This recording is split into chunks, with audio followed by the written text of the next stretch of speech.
Yeah, I told Jensen. I was like, man, I gotta get back to work so I can relax. I've spent the summer, chasing around my kids. So it's nice to get back to work, and in Jensen's very capable hands as a director. I'm really excited. I love where the show is this year. We had so many years where it was like, Binny or Ruby or Soulless or the Campbell family. We had so many different reasons to Mark Kane. They were at odds so much that one of the great things about The Darkness is that it's pre-biblical. It predates heaven and hell and Crowley and Castiel and God. And so the boys don't know what they're up against, but they're up against it together.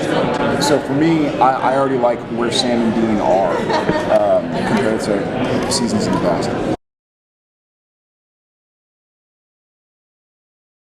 I cried when I read it. A few times, I cried when I read Death's Door, where Bobby dies. Every now and again, you're so invested with something. And I've also been very public about my own struggles with anxiety or depression or whatever.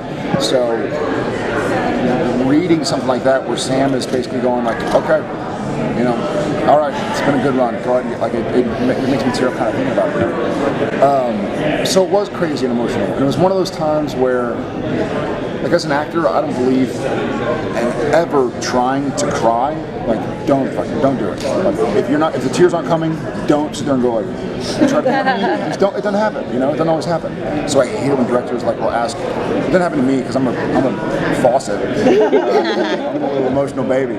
But we'll have like guest cast, and the director will be like, "So are you gonna cry?" And you're like, "If I'm not crying, I'm not crying." Like, you can be emotionally torn up without shedding tears. Anyways, I had to bring myself back because of where Sam was and where Dean was.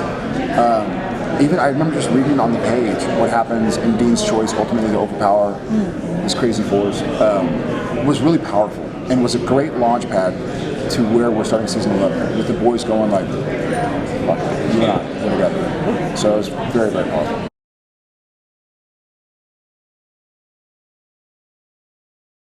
I think that entire scene, that entire sacrifice that Dean made, the speech that Sam made, which was just very brutally honest, that was his death speech. Yeah. That's all I have to say.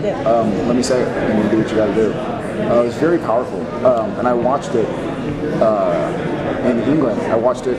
We had I had to do ADR when I was in London, and I hadn't seen the scene. And so I asked the sound editor if I could watch it. I was like, "Hey, do you mind rewinding to the beginning and just letting it play?" He was like, "Sure." So we watched it, and I was getting teary. And then it ended, and I could hear from the sound booth, "Fuck."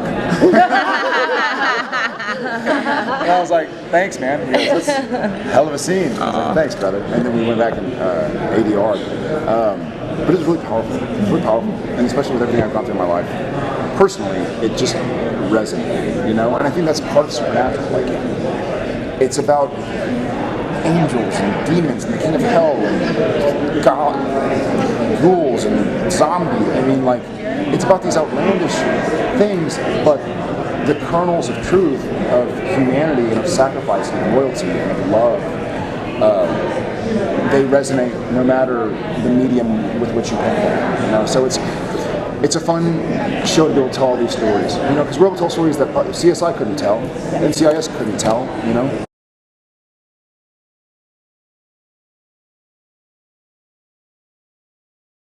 We can make something tangible, like this darkness that feels overwhelming and is overwhelming.